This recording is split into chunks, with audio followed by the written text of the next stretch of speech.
हिंदू एकजुटता और अब मुसलमानों को साथ लेने का अभियान। क्या बीजेपी तुष्टीकरण की सियासत करने वालों की दुकान पर ताला लगाने जा रही?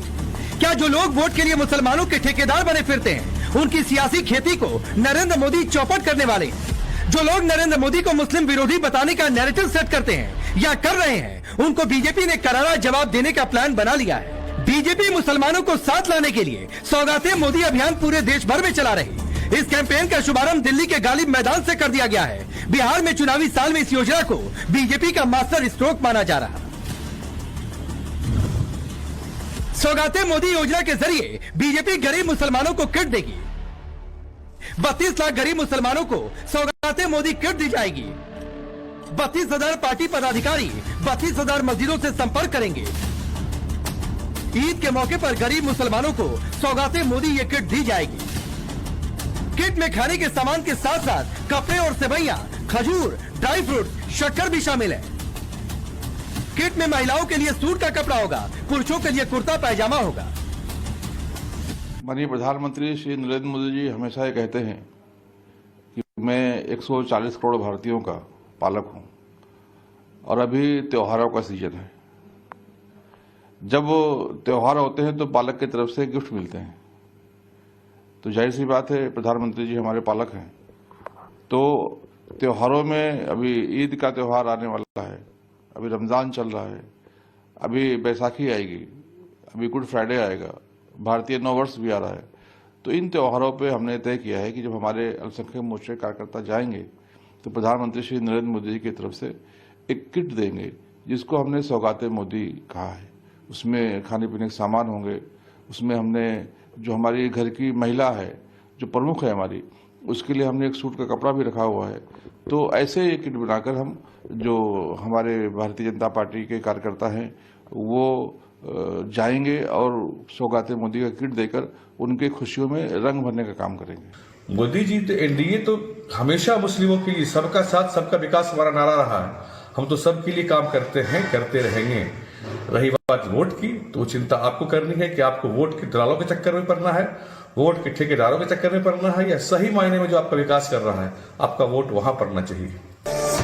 एक तरफ बीजेपी सौगाते मोदी के जरिए मुसलमानों को साथ जोड़ने का अभियान चला रही, तो दूसरी तरफ बीजेपी की योजना से बौखलाया विपक्ष लगातार मोदी को मुस्लिम विरोधी बनाने का नैरेटिव सेट करता आया है। मुद्दा चाहे जो हो, वक्फ बिल का विरोध हो, औरंगजेब सालार जैसे मुगलों का मुद्दा हो, संभल का मुद्दा हो, बीजेपी शासित राज्यों में अवैध मदरसों पर एक्शन की बात हो, या फिर यूसीसी लाने की बात हो, विपक्ष ने यही नैरेटिव सेट किया है कि मोदी सरकार और बीजेपी मुसलमानों के खिलाफ नफरत फैला रही। अब बीजेपी की सौगाते मोदी योजना से विपक्ष आग बबूला है। बिहार में चुनाव है तो आरजेडी बीजेपी को न सिर्फ मुस्लिम विरोधी बता रही, बल्कि इसे बीजेपी का चुनावी एजेंडा बता रही। नाथुराम गोडसे का ये लोग पूरा विरोधी है। ये सब गंदा प्रसाद कराने वाले लोग, ये लोग कभी भी किसी का नहीं है। भाई क्या देंगे, ईडी देंगे नहीं देंगे, उससे कोई लाभ होने वाला नहीं। देश की जनता का विश्वास उन्होंने खो दिया है, भरोसा खो दिया है, और जो वादा करते हैं वो जुमला साबित होता रहा है। चाहे 14 से जो वादा किया था कि हमारी सरकार बनेगी तो हम देश के 2 करोड़ बेरोजगारों को रोजगार देने का काम, नौकरी देने का काम करेंगे, हर व्यक्ति के खाते में 14 लाख रुपया देने का काम करेंगे, एक भी काम नहीं हो सका। तो जनता का भरोसा खत्म हो गया है, विश्वसनीयता उनकी खत्म हो गई है। इसलिए मोदी जी क्या कहते हैं, चुनावी साल है बिहार में, इसलिए बिहार में बड़े बड़े नेता आएंगे जाएंगे, आएंगे जाएंगे, लेकिन यहाँ जनता तय कर चुकी है कि तेजस्वी प्रसाद यादव महागठबंधन के जो विधायक दल के नेता हैं, विरोधी दल के जो नेता हैं, उनको मुख्यमंत्री बनाना है, ये तय हो चुका है। सवाल मुस्लिम वोट का है, मुस्लिम वोट के लिए आर पार की लड़ाई का है, तो कांग्रेस भी कहां पीछे रहने वाली। कांग्रेस आरोप लगा रही है मोदी सरकार वक्फ की प्रॉपर्टी पर कब्जा करना चाहती है, इसीलिए माइंड डाइवर्ट करने के लिए ऐसी योजना ला रही।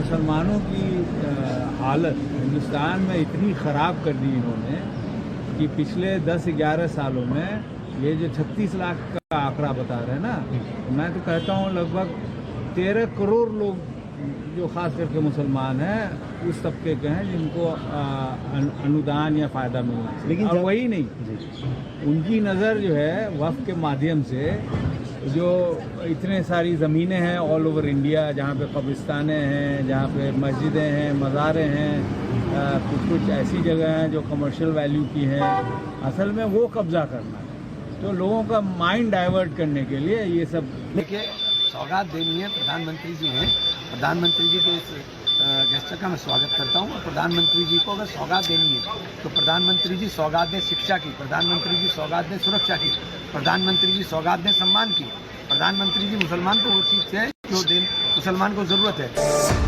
समाजवादी पार्टी के अध्यक्ष अखिलेश यादव बीजेपी के सौगाते मोदी प्रोग्राम पर तंज कस रहे तो टीएमसी बीजेपी की इस योजना को सबसे बड़ा मजाक बता रही। बीजेपी और बीजेपी के खासकर खास लोग जो इतने सम्मान के साथ, इतने प्रेम के साथ त्योहार अगर मनाना चाहते हैं तो सभी त्योहार मनाने चाहिए। समाजवादियों का हमेशा ये पक्ष रहा है कि सभी त्योहार मनाने चाहिए, किसी भी धर्म के हों। खुशी की बात है कि भारतीय जनता पार्टी अब मनाने लगी है बड़े पैमाने पर, और भारतीय जनता पार्टी वो दल है उससे अगर एक वोट मिलना हो कुछ करने से तो वो तुरंत परफॉर्म कर देंगे वो चीज। मजाक और क्या हो सकता है। अब मगरमच्छ के मुंह को देखिए, खोलता है, दांतें लगती है, ऐसे लग के कितना अच्छा हंस रहा है, उसके पास लोग जाते हैं वो निकल जाता है। वही हाल है बीजेपी का, केवल झूठ बोलना, इसके अलावा कुछ नहीं करना। इनकी नकली राष्ट्रीयता दुनिया जानती है। सौगाते मोदी पर सवाल उठाने वालों को बीजेपी ने करारा जवाब दिया।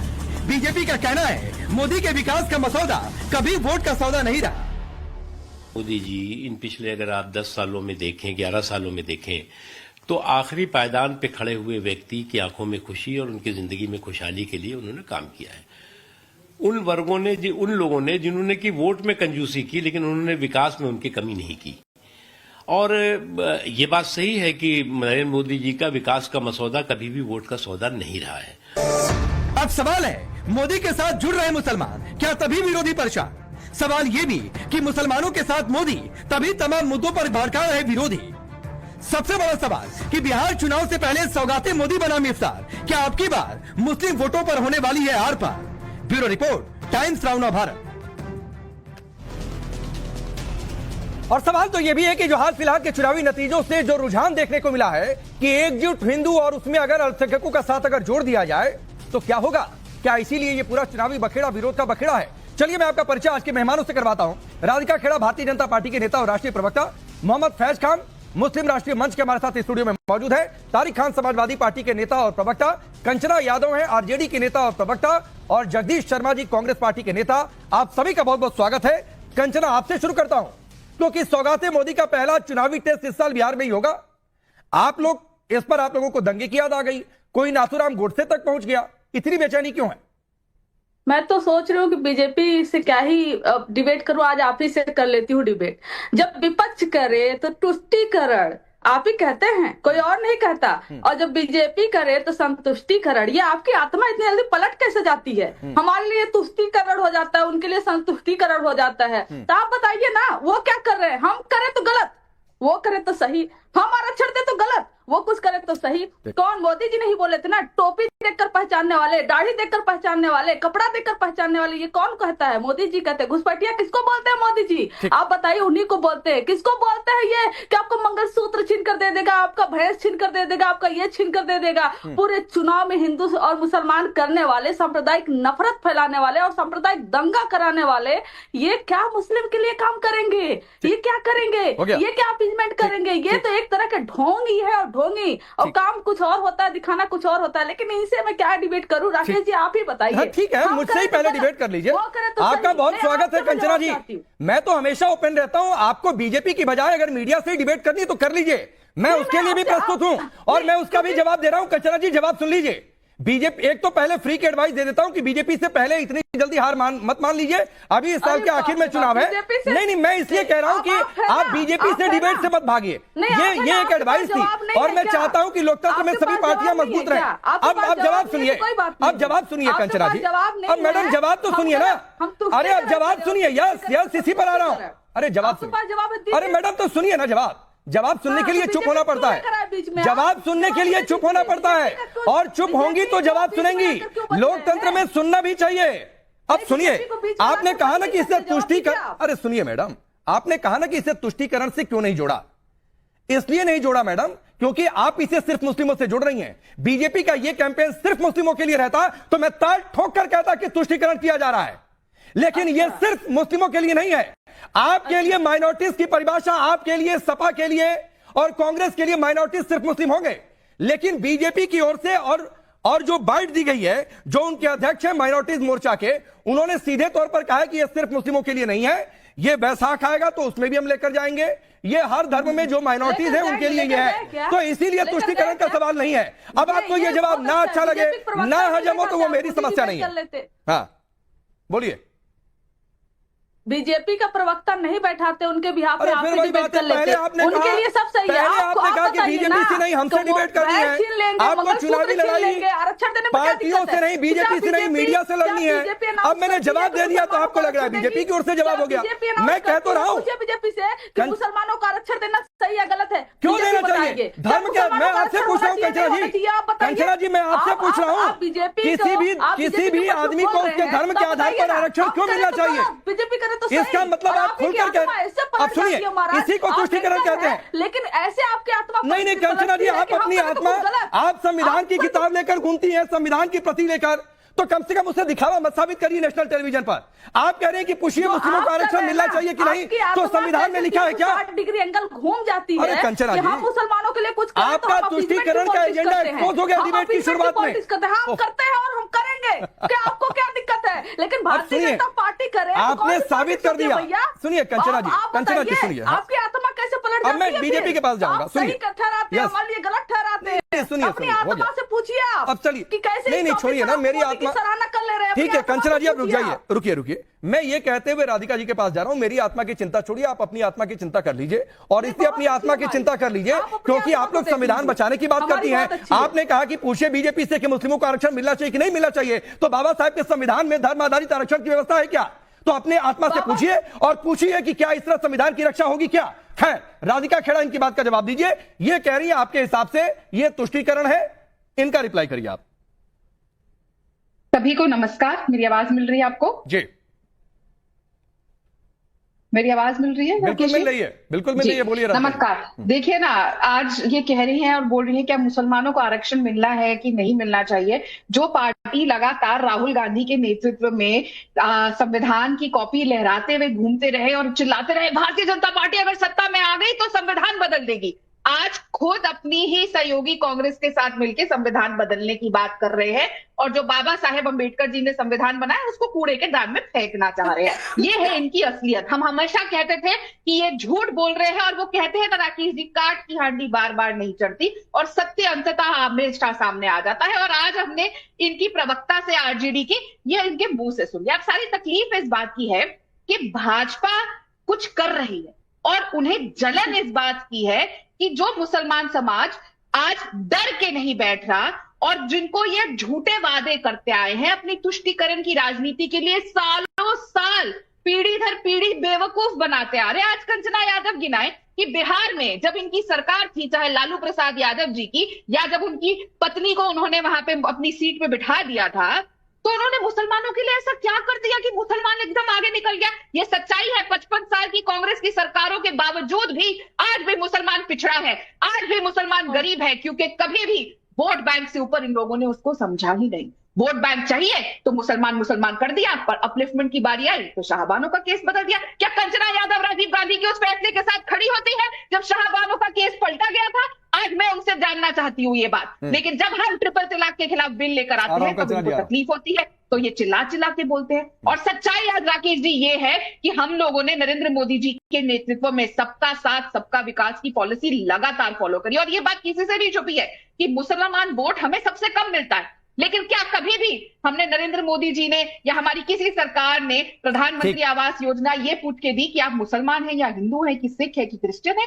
क्या ये पूछ के घर में टॉयलेट बनाया गया जो कहा पहले की सरकारों को करना चाहिए था? क्या घर में नल का ये पूछ के लगाया गया कि आप हिंदू हैं या मुसलमान हैं? या करोड़ों की जो स्कॉलरशिप बांटी गई जो मुसलमान बच्चों को भी मिली, क्या ये पूछ के दी गई कि आपका धर्म क्या है? क्या घर में सिलेंडर उज्ज्वला योजना के तहत यह पूछ के आया गया कि आपके घर में मुसलमान है कि हिंदू है? हमने कभी नहीं किया। ठीक है, बोलिए कंचना जी, रिप्लाई करिए। पांडे जी से रोको। मैं आ रहा हूं जगदीश जी, रुक जाइए, इतनी जल्दी बेताबी नहीं, रुक जाइए, आऊंगा सबके बाद, बहुत समय है, समय की चिंता न करिए, सबको बराबर समय मिलेगा, तो रुक जाइए, यहाँ मुझे तय करने दीजिए किसको कितना समय। रुक जाइए प्लीज जगदीश जी, आप एंकर की भूमिका में नहीं है, रुक जाइए, बोलिए कंचना जी। नहीं, मैं तो बहुत प्यार से, नहीं चिल्ला के नहीं बोलूंगी, बहुत प्यार से बोलूंगी, प्यार से पूछूंगी। राधिका खेड़ा बहन के पास जवाब है तो दे। केंद्र में इनके कितने मुस्लिम सांसद हैं, जरा बता दे तो।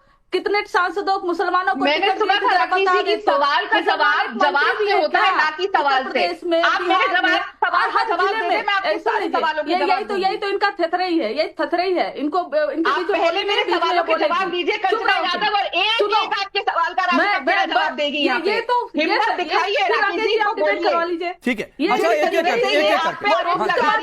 मीडिया भाजपा के पास जवाब नहीं है, तो आप मेरे सवालों का जवाब दे दें और मैं यहाँ पे बैठ के आप गवाह है हर एक सवाल का जवाब दूंगी। तेजस्वी यादव, तेजप्रताप यादव और राहुल गांधी की तरह डर की नहीं भागूंगी। अच्छा, एक मिनट में मुसलमान इन्होंने मंत्री बनाया है। केंद्र में एक भी सांसद नहीं होने से माइनॉरिटी कहां से लेकर आए, राज्यसभा से उठाकर लेकर आए, फिर मंत्री बनाए। इनके पास एक भी मुस्लिम सांसद नहीं है और ये कहते हैं मुसलमानों के बड़े हितैषी। अरे कौन सी आत्मा से बात करते हो, झकझोर करते हैं अंदर से, नफरत निकलेगी मुसलमानों के प्रति, अपनी आत्मा को झकझोरो वहां पर, नहीं ठीक, नफरत निकलेगी। ठीक है, 30 सेकंड और राधिका जी बोल लीजिए, फिर मैं जगदीश जी और तारिक खान आपके पास आ रहा हूँ। राकेश जी देखिए ना, मैंने सवाल किया लेकिन ये मोहतरमा के पास जवाब नहीं था, तो इसलिए इन्होंने वापस सवाल कर दिया, तो मैं इनके सवाल का जवाब दे देती हूँ क्योंकि मैं कंचना यादव की तरह डरती नहीं हूँ। ठीक है, हमने नहीं दी टिकट, हमने नहीं बनाया, पर आप ये बताइए ना, हमने किसको मुसलमान होने की वजह से घर नहीं दिया, हमने किसको मुसलमान होने की वजह से उज्ज्वला गैस का सिलेंडर नहीं दिया, या स्कॉलरशिप नहीं दी, या सुरक्षा नहीं दी, या घर में नलका नहीं दिया, या टॉयलेट नहीं दिया, जो आपकी सरकारों को बनाना चाहिए था। तो अगर इतना शौक है तो आप बनाइए अपने पार्टी का अध्यक्ष एक मुसलमान को, क्यों नहीं बना देते? क्यों वो बार बार सिर्फ यादव परिवार के पास ही रहता है? करिए गद्दी खाली और बनाइए। कब बनाएंगे? इंतजार कर रहे हैं बिहार कि कब एक मुसलमान आरजेडी का अध्यक्ष बनेगा, बनाइए। ठीक है, चलिए मैं आगे बढ़ता हूं। अब जगदीश जी आप बोलिए, आप तो बहुत परेशान हो रहे थे, चलिए आप ही पहले बोल लीजिए क्या बोलना चाह रहे थे। भाई आपसे सवाल पूछता ही नहीं, आप बोल लीजिए क्या बोलना चाह रहे थे। भाई राकेश पांडे जी, आज यार कमाल हो गया है। अच्छा, भारतीय जनता पार्टी से डिबेट करने को मन ही नहीं कर रहा, इनका चाल चरित्र और चेहरा देश की जनता देख रही है। अच्छा, जब चुनाव आएंगे ये कुछ भी हद तक जा सकते हैं, कहीं भी जा सकते हैं। झूठ बोलने की इनकी आदत है। आज मेरा मन डिबेट से आपका करने का, मैं पूछना चाहता हूं आपके माध्यम से, उन हिंदुओं का क्या हुआ जो 70 करोड़ कुंभ में नहाने गए थे, उनकी पीठ में छोड़ा गोपदेव हिंदू राष्ट्र का क्या होगा? सवाल सबसे बड़ा है। अरे मेरे प्रभु जगदीश जी, मैं वही कह रहा हूं कि आप लोगों की सबसे बड़ी समस्या है मेरे को आपसे चुनावी लड़ाई आप लोगों को मीडिया से लड़नी होती है, बीजेपी से नहीं लड़नी होती है। उनके बाद पूछेंगे कि हम हार क्यों रहे हैं। पहले कंचना यादव को मुझसे डिबेट करनी थी, अब आपको मुझसे डिबेट करनी है। मेरे प्रभु ये योजना सिर्फ, मैंने पहले कहा कि सिर्फ मुस्लिमों के लिए नहीं है, आप इसे सिर्फ मुस्लिमों से जोड़ रहे हैं। ये बैसाखी का पर्व आएगा तो वहां भी जाएंगे। अच्छा, 9 वर्ष पर उस पर भी, गुड फ्राइडे पर उस पर भी, क्रिसमस पर उस पर भी, तो मत इसे जोड़िए सिर्फ मुसलमानों से। अगर मुसलमानों के लिए ये योजना होती है तो मैं तुष्टीकरण के एंगल से डिबेट कर रहा होता। भाई राकेश पांडे जी, बीजेपी को टाइम देता हूं, मैं भी टाइम दे दो। अरे आपको भी टाइम ही दे रहा हूं, आपने पहले तय कर लिया कि मुझसे डिबेट करनी है तो मैं आ गया बीच में। मोदी जी ने किट जो दी है, देखिए मोदी जी ने जो किट दिया है इसके 2 मतलब है, क्लियर समझ लीजिए। मोदी जी की किट में 150 रुपए से सामान नहीं है। मुसलमान के मुंह पर तमाचा दिया मोदी जी ने, सुन लीजिए इसके टाइम पे। उनको रोजगार, शिक्षा और सम्मान चाहिए था, नहीं दिया। और ये मैं समझता हूं जो हजारों करोड़ रुपए अपने दोस्तों का माफ कर रहे हैं, एक मुसलमान भाई की इतनी औकात समझी मोदी जी ने। सिर्फ बिहार में चुनाव है और मैं कहता हूं आज चुनाव सिस्टम सेट हो गया है, देखना रिजल्ट के दिन, मेरी बात याद रखना।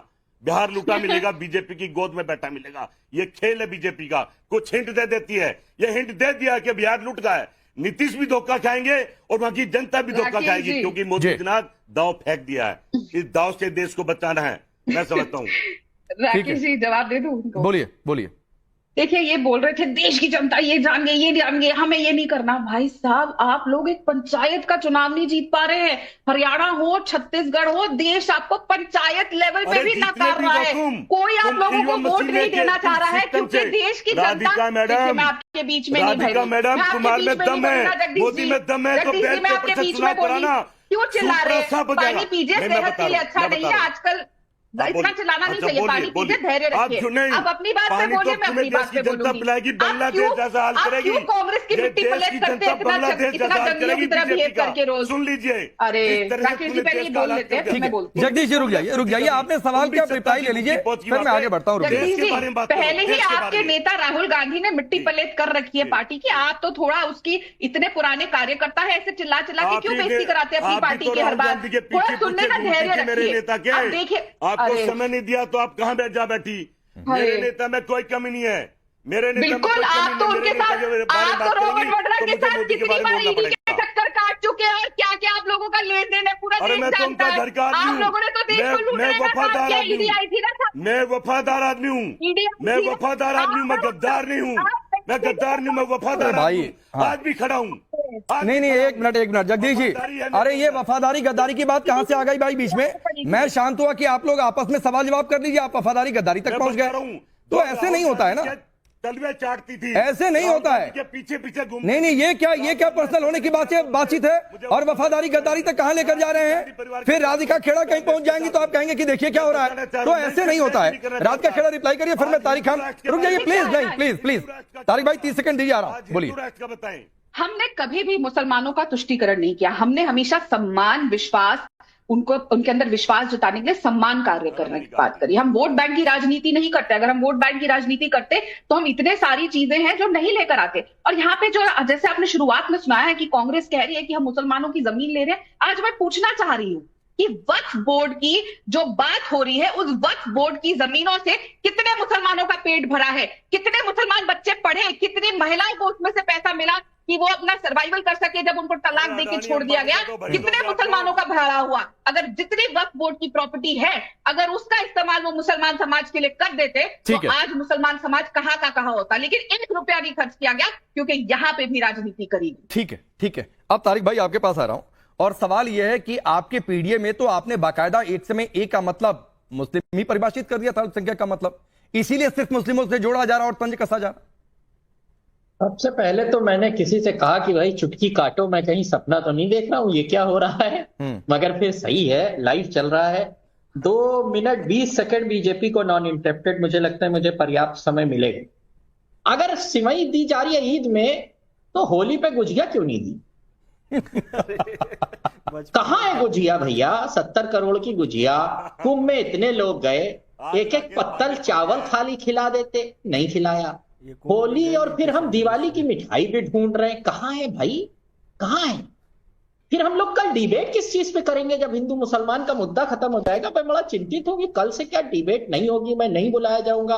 और अभी मेरी बहन कंचना कह रही थी कि इन्होंने मुसलमानों के लिए कुछ नहीं किया। अरे नहीं भाई, मुसलमानों के लिए बहुत कुछ किया। गुजरात दंगे हुए, उसके बाद मुसलमानों को इंसाफ मिला, ज़किया जाफरी को इंसाफ मिला। फिर जब टी राजा, नितेश राणे मुसलमानों को गंदी गंदी गालियां देते हैं, और जब लोकसभा में इनके सांसद मुसलमानों को गाली दे रहे थे, नरेंद्र मोदी साहब नाराज हो गए, कहा इनकी सदस्यता रद्द कर दो, इनको सबको पार्टी से भगा दो। इतना नाराज हो गए कि क्या बताएं।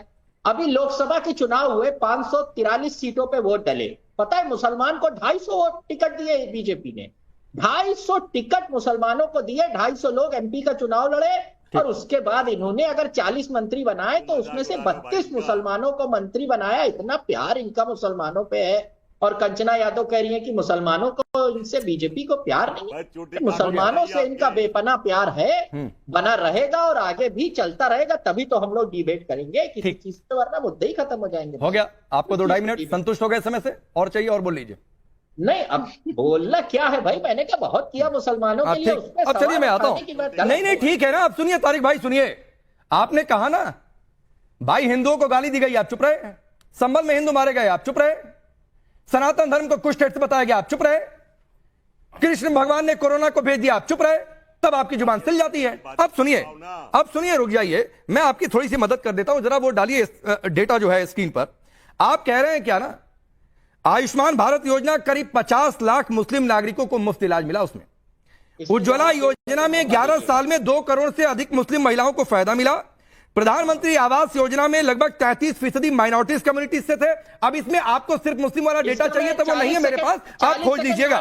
प्रधानमंत्री किसान सम्मान निधि में 37% माइनॉरिटीज है। प्रधानमंत्री मुद्रा योजना में 36% माइनॉरिटीज है। छात्रवृत्ति योजना में 2.37 करोड़ मुस्लिम छात्र। और कहिए तो और गिनवाऊं कौन कौन सी योजनाएं हैं। सीखो कमाओ, उस्ताद योजना, नई मंजिल, प्रधानमंत्री विश्वकर्मा, छात्रवृत्ति, हुनर हाट, और कहिए बाकी यहां से बैठे हुए हैं। फैज खान कहिए तो इसका 30 सेकंड या 40 सेकंड आपको मुझे रिप्लाई देने का मौका देना। आप 1 मिनट ले लीजिए मेरे प्रभु। आप नहीं, अब सुनिए बात। मुसलमानों को सारी योजनाओं में बहुत ज्यादा दे दिया गया। अच्छा, टैक्स नहीं लिया मुसलमानों से। जब मुसलमान साबुन, तेल, सर्फ खरीदने गया तो मुसलमानों से कहा गया ऐसा है नहीं, मतलब आप ये चाहते हैं कि मुसलमानों से टैक्स ना लिया जाए। मैंने इंटरप्ट नहीं, आप ये चाहते हैं कि मुसलमानों से टैक्स ना लिया जाए। अब भाई मैं देखिए, मैं आज नहीं, इंटरप्शन शुरुआती रिमार्क में नहीं होता है तारिक भाई। डिबेट में इंटरप्शन शुरुआती रिमार्क में नहीं होता है, फिर उसके बाद इंटरप्शन और काउंटर होता है। मेरी बात को काटिएगा। मुझे 30 सेकंड मांगा था, मुझे दीजिए 30 सेकंड। अच्छा, आपने कहा कि मैंने फलानी योजना मुसलमानों को दे दी। हिंदुस्तान के सभी नागरिकों को आपने दी जिन्होंने टैक्स दिया, और उस टैक्स के बदले में उनको आपने योजनाओं से लाभान्वित किया। तो क्या सब पे आपने ऐसे ही एहसान डाला जैसे मुसलमानों पे आज लाद रहे हैं कि तुमको ये योजना में इतना दे दिया, इतना दे दिया, उतना दे दिया? ये भारत के नागरिक हैं सभी जो टैक्स देते हैं, आपको जीएसटी देते हैं, साबुन, तेल, सर्फ, साबुन सब कुछ खरीदने पे, ब्रश खरीदने पे, उनको रिटर्न में आप हो गया 30 सेकंड आपका। एहसान मत जताइए। हो गया तारिक भाई 30 सेकंड। हाँ तो सब देते हैं ना, कौन एहसान जता रहा है? आप कह रहे हैं कि मुसलमान टैक्स नहीं देते हैं क्या? तो क्या आप चाहते हैं कि मुस्लिमों से पहले आरक्षण, पहले मतलब आपकी ये पॉलिसी है कि पहले मुसलमानों को आरक्षण दिया जाए धर्म के आधार पर, और फिर धर्म के आधार पर चूंकि मुस्लिम समुदाय से है इसलिए टैक्स भी ना लिया जाए? आप ये चाह रहे हैं? मतलब ऐसा कुछ नहीं कहा। और फिर आप क्यों कह रहे हैं? कुछ भी नहीं कहा। फिर आप क्यों कह रहे हैं कि टैक्स नहीं देते? टैक्स सब देता है, मुस्लिम, सिख, ईसाई सभी टैक्स देते हैं। जो टैक्स स्लैब में आएंगे सभी टैक्स देते हैं। योजनाओं का लाभ जब से देश आजाद हुआ तब से योजनाओं के लाभार्थी हिंदुस्तानी नागरिक बन रहे हैं। तो मत फिर फैज खान ये क्यों कहा जाता है कि मुस्लिमों को दूर किया जा रहा है, मुस्लिम योजना के दायरे में नहीं है? अब योजना का दायरा गिनवाए तो कह रहे हैं मुस्लिम टैक्स नहीं देते हैं क्या? सबसे पूरे हिंदुस्तान के नागरिक। भारत माता की जय। देखिए राकेश पांडे भैया, भारत का मुसलमान किसी का बंधुआ मजदूर नहीं है, और बंधुआ मजदूर जिन लोगों ने बना के रखा हुआ था, अब वोट बैंक उनके हाथ से फिसल रहा है। तो इनके चेहरे पे और बातों में कैसे बेचैनी दिखाई दे रही है आप देखिए, क्योंकि मोदी जी ने उस पॉलिसी को खत्म कर दिया, एक हाथ में कुरान एक हाथ में तलवार। अब ये नहीं चलेगा। मोदी जी ने स्पष्ट कहा मुसलमानों, अब ये पॉलिसी चलेगी कि एक हाथ में कुरान और एक हाथ में कंप्यूटर। इसलिए इनको इतनी बेचैनी हो रही है क्योंकि मोदी जी ने पहले हिंदी में समझाया कि भाई शिक्षा ग्रहण करो, नहीं समझ में आया तो अरबी में समझाया, अल हिकमत ज़ालतुल मोमिन फहसो वज़दहा आहक को बेहा। ये मोदी जी ने कोटेशन अरबी का पढ़ के बताया, जो गांधी जी के गुजरात विद्यापीठ में लिखा हुआ है कि ज्ञान कहीं से भी मिले उसे निसंकोच हासिल करना हर मुसलमान का हक है। ये मोदी जी ने कहा, अरबी में भी कहा। लेकिन ये लोग क्या करते रहे, 50 साल सत्ता में रहे, फिर सच्चर कमेटी की रिपोर्ट लाकर कहते हैं कि मुसलमान शिक्षा में सबसे पीछे। तो भाई दोषी तो आप ही हुए। मोदी जी ने तो हुनर हाट भी लगा दिया कि मुसलमान लड़के लड़कियां जो काम कर रहे हैं उनकी चीजें दिखाई दी। आपत्ति इस बात पे है कि वोट बैंक खिसक रहा है, मोदी जी अजमेर में चादर क्यों भेज रहे हैं? आपत्ति इस बात पे है कि मोदी जी 32 लाख सौगात क्यों दे रहे हैं? आपत्ति इस बात पे है कि उज्ज्वला योजना और आयुष्मान कार्ड में किसी के साथ भेदभाव क्यों नहीं किया जा रहा है? ये इन्होंने स्वीकार कर लिया आज मेरे भाई ने कि सरकार की योजनाएं मुसलमानों को भी जाती है। ये इन्होंने स्वीकार कर लिया। मोदी जी ने भेदभाव नहीं क्यों कह रहे ना, मुसलमानों को दे रहे हैं, यानी एहसान नहीं कर रहे। दैट्स प्रूफ कि दे रहे हैं। हिंदुओं वगैरह के साथ कोई भेदभाव नहीं है, मुसलमानों के साथ भेदभाव नहीं है। और ये बात, अब ये बात मुसलमान कर रहे हैं, इसलिए मैं कह रहा हूं। लेकिन जमाल सिद्दीकी जी ने स्पष्ट किया है कि गुड फ्राइडे में ईसाइयों को भी मिलेगा, क्रिसमस डे में मिलेगा, बैसाखी में सिखों में मिलेगा, बुद्ध जयंती में बौद्धों को मिलेगा, महावीर जयंती में जैनों को मिलेगा, सबको ये उपहार मिलेगा, किसी एक वर्ग विशेष का नहीं। और ये अभी इनके नेता कह रहे थे, आरजेडी के, यही कह रहे थे ना कि चलो इनको मुसलमानों की याद आई, अब इन्होंने ईद वगैरह में चालू किया, लेकिन आपको अभी तक राम मंदिर की याद नहीं आई। मैं आपको बताऊं क्यों नहीं खिलाया कुंभ में। अरे कुंभ में गया था, हर पंडाल में, हर साधु संत के पंडाल में भरपूर खिलाया जा रहा था। राम मंदिर आप नहीं गए थे। 22 जनवरी 2024 को प्राण प्रतिष्ठा में 7,500 लोगों में मोहम्मद फैज खान को भी आमंत्रित किया गया था। मेरा सौभाग्य था, लेकिन अखिलेश जी नहीं गए, लेकिन लालू जी नहीं गए, मैं गया और भैया भरपूर प्रसाद खाया। ये लोग झूठ बोलते हैं, झूठा नैरेटिव चलाते हैं कि कुंभ में कुछ नहीं मिला था, राम मंदिर में कुछ नहीं मिला। फिर आप भी रिप्लाई कर दीजिएगा जगदीश भाई, मुझे पता है बहुत बेचैनी हो रही है आपको। रुक जाइए। समाजवादी पार्टी की तरफ से लगातार वहां पर लोगों को खाना खिलाया गया, जहां पर एक मूर्ति नेताजी की रखी गई थी। वहां समाजवादी लोग जब तक कुंभ चला अपने हैसियत के हिसाब से लोगों की सेवा की। मैं जानना चाहता हूं कि सरकार ने क्या किसी कुंभ में आने वाले को कुछ 2 रुपए का चावल पानी कुछ दिया था? दे सकते थे। अरे भैया जो सारे टेंट लगे थे, जो सारे पुल बने थे, जो सारी भोजन की व्यवस्था थी, जो सारी व्यवस्थाएं थी सुरक्षा की, वो किसके द्वारा था? किसके द्वारा था? सरकार के बिना हो सकता था क्या इतना? कैसे बचपने की आप एकदम से बात कर रहे हैं? जब सरकार अयोध्या में दीपक जलाती है तो आप लोगों को आपत्ति होती है, कहते हैं सरकार वहां पैसा खर्चा कर रही है। अब आपने पर्सनल कर दिया थोड़ा सा, आपको आपत्ति हो रही है। भाई रुक जाइए, तारीख को पूरा करने बोलिए। अब मैं ये कह रहा हूं कि आपके पास इस चीज का जवाब नहीं है कि अब हिंदुओं का क्या होगा। भाई मैं तो डिमांड करता हूं कि अभी अभी होली बीती, क्या उपहार बीजेपी ने, जो बीजेपी की नेशनल विंग के, क्योंकि माइनॉरिटी विंग अलग है, जेपी नड्डा उसके प्रेसिडेंट है, क्या दिया आपने और क्यों नहीं दिया? और ये भेदभाव की राजनीति, ये बांटने की राजनीति आप कब तक मैं एक बात पूछूं तारिक भाई, मैं एक बात पूछूं, क्यों नहीं दिया? आप हिंदुओं की चिंता कब से करने लगे? बचकानी बात पे आ गए। मुझे अगर राकेश पांडे की चिंता हो और राकेश पांडे को तारिक की चिंता हो तो इसमें गड़बड़ क्या? नहीं, कोई गड़बड़ नहीं है, लेकिन मैं वही तो पूछ रहा हूं कि आप हिंदुओं की चिंता कब से करने लगे? नहीं, तो मुझे लगता है कि आपको इसमें कोई तकलीफ है मेरी चिंता में? नहीं, बिल्कुल तकलीफ नहीं है। मैं तो यही पूछ रहा हूँ कब से करने लगे? करिए ना, अच्छी बात है भाई। मेरी ये चिंता है कल से क्या कब से करने लगे? अभी से कल से क्या मैं जानना चाहता हूं कि टी राजा मुसलमानों को गाली नहीं देंगे। अरे मैं पूछ रहा हूं कि आप हिंदुओं की चिंता कब से करने लगे? अभी 5 मिनट पहले से, या 4:55 पर शो शुरू होता है तब से, या कल से, या परसों से? कब से शुरू करने लगे? ये राइट विंगर्स का कहना है कि हम 10 पीढ़ी पहले हिंदू थे। मैं मान लेता हूं इस बात को, तब तो हम और आप भाई हुए। अरे आप वैसे भी भाई हैं भाई, आप वैसे भी तारिक खान भाई हैं, तो हमारा भाई है। आप किसी दूसरे धर्म के हो तो मैं भाई मानना थोड़ी नहीं छोड़ दूंगा। अगर तारिक को राकेश पांडे की चिंता, इसमें हिंदू मुसलमान कहां से? अरे भाई, तो मैं क्या कह रहा हूँ गलत है? मैं तो पूछ रहा हूँ कि आप हिंदुओं की चिंता कब से करने लगे? आपने कहा ना कि अब हिंदुओं का क्या होगा? जब से ये आंख खुली तब से भारतीय हिंदुओं की चिंता मुसलमानों के दिल में है। तारिक भाई, एक मुसलमान होने के नाते मैं कह रहा हूँ हिंदुओं की आस्था का सम्मान करेंगे, पर जय श्री राम बोलेंगे हम सब। हिंदू भाई खूब अल्लाह अकबर भी कहते हैं, सेवैया भी खाते हैं, सब कुछ। एक बार जय श्री राम कहिए तारिक भाई। हिंदू भाइयों की आस्था का सम्मान। जय श्री राम। आप मेरे साथ मत खेलिए। जय, अरे आप खेल रहे हैं तो ठीक है, हिंदुओं की चिंता आपको गई, राम मंदिर गए नहीं, हिंदू राम भक्तों पर गोलियां चलवा दी। आप लोग हिंदुओं के खिलाफ जितना कर सकते थे आपने किया, गुंडे तत्वों को आप लोगों ने टिकट दी। अभी 5 मिनट पहले राकेश भाई कह रहे आपको हिंदुओं की चिंता हो गई। मैं कह रहा हूँ जय श्री राम बोले तो मैं खेलने लगा। खेलने की शुरुआत मैं नहीं कह रहा हूँ, खेले तो ठीक है। नहीं, मैं नहीं कह रहा हूँ वो जय श्री राम बोले। हाँ, मैं कह रहा हूँ आप कह रहे हैं ना। मैं तारिक खान को नहीं कहूंगा कि वो जय श्री राम मैं कह रहा हूँ, मैं नहीं कहूंगा। मेरा सवाल है कि कब से चिंता हो रही है? वो संभल में तो चिंता हुई नहीं, नागपुर में तो चिंता हुई नहीं, तो कब से चिंता हुई? खैर, राधिका कुछ कहना चाह रही है। तारिक खान आपसे सुनिए। राणा संघा और छत्रपति संभाजी महाराज को गाली और औरंगजेब को ताली, तो ये हिंदू समाज की बात ना करें। और मैं इस बात से बिल्कुल अग्री नहीं करती हूँ जो यहाँ पे कहा जा रहा है किसी को आप जय श्री राम बोलिए, ये अल्लाह अकबर बोलते नहीं। अगर हम सेक्युलर हैं, हम किसी को भी नहीं बोल सकते कि आप ये बोले या वो बोले, तो ये बहुत गलत बात है। और इसके लिए हमारे प्रधानमंत्री जी भी नहीं मानते। सबका साथ, सबका विकास और सबको साथ लेके चलना। हम सेक्युलर तभी है जब हम किसी को ये नहीं करें अरे तुम ये बोलो, अरे तुम ये बोलो। जिसको जो बोलना है वो बोलेगा, लेकिन किसी और धर्म को गाली नहीं देनी। अब क्या है ना राकेश जी, विपक्ष जो है उसकी आदत है कि वो डर फैलाए, और हमारी आदत है कि हम विकास करें।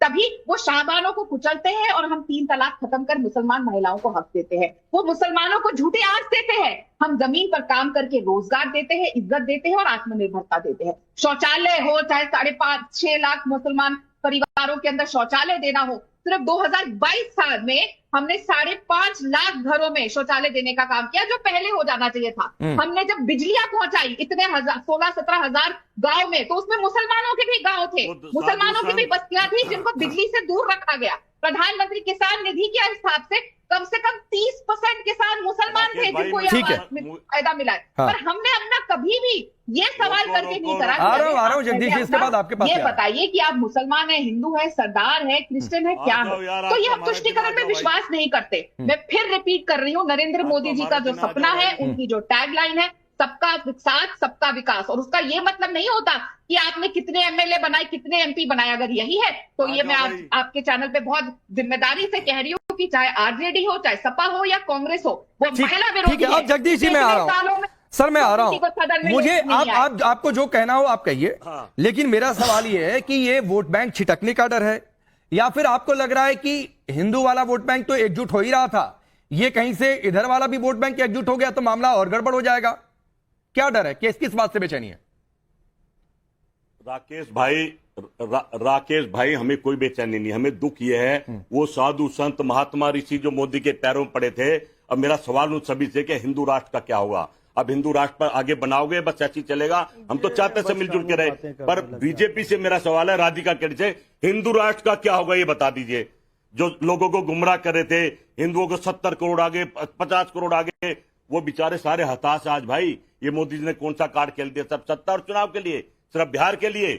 कहीं ना कहीं मोदी जी दिल से इस काम को करते ना तो कम से कम 5100 रुपये एक आदमी को देते, गरीब आदमी को। ये 150 रुपए की भीख देके आप उनका सम्मान करो या अपमान करो, मेरे समझ में नहीं आ रहा है। ठीक है, बीजेपी से किट मंगा लीजिए, वो थोड़ा सा चावल, थोड़ा क्या क्या दिखाया मैंने अभी कपड़े में, किट मंगा लीजिए, बीजेपी से किट मंगाइए। 150 रुपए की औकात है हिंदू। ठीक है, फैज भाई कुछ कहना चाह रहे हैं, फिर उसके बाद राधिका जी का भी रिप्लाई हो जाएगा। फैज खान कुछ कहना चाह रहे हैं, बोलिए फैज भाई। हिंदू राष्ट्र का क्या होगा आप देखिए। मैं मोहम्मद फैज खान होकर ये एक मुसलमान भाई को यहाँ कह रहा हूँ, तारिक भाई को, कि जय श्री राम बोलो। अरे भाई आप तो उनका बचाव राकेश पांडे और राधिका खेड़ा जी कर रहे हैं कि भाई हमारे धर्म में दबाव किसी को नहीं दिया जाता है, ये हिंदू राष्ट्र। बस सुबह से शाम तक चैनल पे बैठते हैं आप, कौन तो क्या दिक्कत है? आपको फैज खान के चैनल से भी बैठने पर दिक्कत हो गई? नहीं, आपको फैज खान के चैनल पर भी बैठने से दिक्कत हो गई? हर चैनल फैज खान मुस्लिम है तो आप चाह रहे हैं चैनल से हटा दिया जाए? राधिका आप चाह रहे हैं मैं इनको स्टूडियो से बाहर कर दूं? गुमराह कर रहे हैं। अच्छा, गुमराह कर रहे हैं, मतलब आपके हिस्से की बात ना करें तो गुमराह करने वाला हो गया। राधिका खेड़ा रिप्लाई करिए, क्योंकि आपसे सवाल था जगदीश जी का। देखिए, मुझे नहीं लगता जगदीश जी कुछ पढ़कर भी आते हैं या कुछ नॉलेज लेकर आते हैं। उन्होंने सारा अपना काम ईडी सीबीआई के दफ्तरों में घूमते घूमते इतने इनके ऊपर छापे पड़े हैं, क्या क्या किया है, किस तरीके से इन लोगों ने देश को लूटने का काम किया, पूरा देश जानता है। भारतीय जनता पार्टी में फिर बोल रही हूँ, ये विपक्ष झूठ बोलता रहेगा, घूमता रहेगा। 2024 के चुनाव के पहले भी घूमे थे, संविधान खतरे में है, ये खतरे में है। क्या हुआ? फिलहाल तो इनकी साख खतरे में है और इनकी पार्टियों की इज्जत खतरे में है, जो लगातार हर जगह चुनाव हार रहे हैं। देश की जनता, और आपको मैं एग्जांपल देती हूँ, दिल्ली का अभी हाल ही में चुनाव हुआ, मुस्तफाबाद जैसी सीट जिसमें 70% मुसलमान पॉपुलेशन है, वो कौन जीता? वो भारतीय जनता पार्टी जीती, वो, और वो भी एक नया कैंडिडेट जो दूसरी सीट से बाहर आया। ये साबित करता है कि दिल्ली की जनता ने, मुस्तफाबाद की जनता ने मोदी जी के सबका साथ सबका विकास की नीति पर वोट देने का काम किया। आज मुसलमान समझ रहा है कि किसने हमेशा तुष्टीकरण की राजनीति के चलते उनको पीछे रखने का काम किया, उनको आगे नहीं बढ़ने दिया। और कौन है जो सिर्फ बातें नहीं करता लेकिन धरातल पे काम करके दिखाता है, सारी योजनाएं उन तक पहुंचाने का काम कर रहा है। हमारा काम है कि उनको सम्मान देकर उनको अपलिफ्ट करें, ना कि लगातार वोट के लिए उनको बार बार दरिद्र बनाए, उनको बार बार अपमानित करें। वोट का टाइम आता है तो मुसलमान मुसलमान, वरना तो राहुल गांधी दीदी कहते हैं मैं तो जनेऊधारी ब्राह्मण हूँ, मैं तो शिव भक्त हूँ, तब क्या हो जाता है?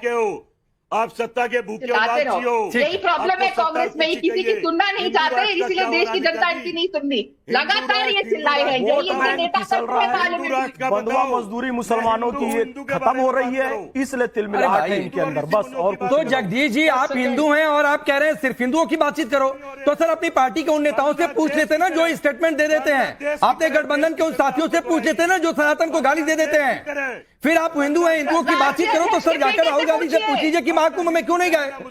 आप पूछ लीजिए कि आप अयोध्या क्यों नहीं गए। खत्म करना चाहते हैं। फिर इस सवाल पर आपकी लंबी चौड़ी बातचीत एकदम जुबान खामोश हो जाती है। बांग्लादेश की तरह देश की जनता दौड़ाएगी आपको, समय का इंतजार करिए। बांग्लादेश की तरह देश की जनता दौड़ाएगी।